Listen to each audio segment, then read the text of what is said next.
Hello, welcome to my Pokemon Journeys episode 117 review. So we pick up with a battle with Iris vs Cynthia, and really this battle feels like it was intent on showing off Iris' growth since Best Wishes. Back then she couldn't really compete against Cynthia, but here, even with Cynthia not holding back, Iris is on her level. It's awesome to see, and really highlights just how Iris has earned her role as a Unova champion. Iris even takes the first win as she knocks out Cynthia's Gastrodon, one of the first times we've seen one of Cynthia's Pokemon get knocked out in the anime. Personally, I wasn't a huge fan of this battle, especially as Milotic came out. Milotic taking out Excadrill quickly was fine, as Excadrill had just taken a load of hits, but when Dragonite is sent out, it gets taken out in such a disappointing and terrible way. Sure, Dragonite gets some Thunder Punches off, which isn't too bad, but Dragonite getting hit with a not particularly strong looking Disarming Voice and taken out by an Iron Head of all things was just lame. I guess the plus side is that Haxorus returns the favour and beats up Milotic pretty unfazed. As Haxorus was sent out, we did get some pretty cool lore about how Haxorus was a Pokemon that finished a battle that got Iris to become Universe Champion. It's a really cool way about telling us about their bond and their history. Anyway, as Milotic goes down, I'm not too fond of how Cynthia just stands there looking forward as Milotic flies through the air and lands behind her. With how Cynthia's been portrayed, you'd think she'd be making sure that Milotic is alright instead of just posing to try and look cool. Haxorus vs Garchomp is definitely the best bit of the battle. It's nice to see the way that Iris competes with Draco Meteor, as that move was her downfall against Ash. Outrage just tears through the meteors, and Haxorus is able to ward off confusion, which gets Leon's approval. But Cynthia has one last ace up her sleeve, a Keystone. Of course the champions see this as Cynthia being 100% serious, but Lance sees that battle isn't over by any means due to Haxorus' remarkable strength.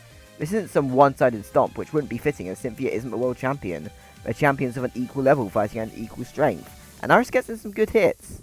They both realise they have to finish the battle, so Garchomp fires a Draco Meteor, Iris counters with Dragon Pulse, which kind of slowly takes apart the meteors. But as the snow clears, Haxorus falls. Iris thanks all of her Pokemon and tells them that she loves them. Ash gets up from a crowd without a word and meets Iris backstage, and she starts to tear up. But luckily he, followed by Go, was there, so she was around friends in a tough moment for her. She needed a cry, and she decides to cheer for Ash with Go. And then looking incredibly serious, Ash heads out to the arena ready to battle the Hoenn champion Steven. So I'll be honest, much like last week, this isn't really a result that I wanted to see. I know people want Ash vs Cynthia, but I was really gunning to see Ash vs Iris in the semis, because I think it'd be wonderful to see Iris' growth by having her beat someone who was such a huge rule with Cynthia, and then get her rematch with Ash, being a huge part of his journey to the battle with Leon. But we still got to see her growth, and they make it really clear that the next attack hitting probably would have finished either Pokemon, but the battle was insanely close.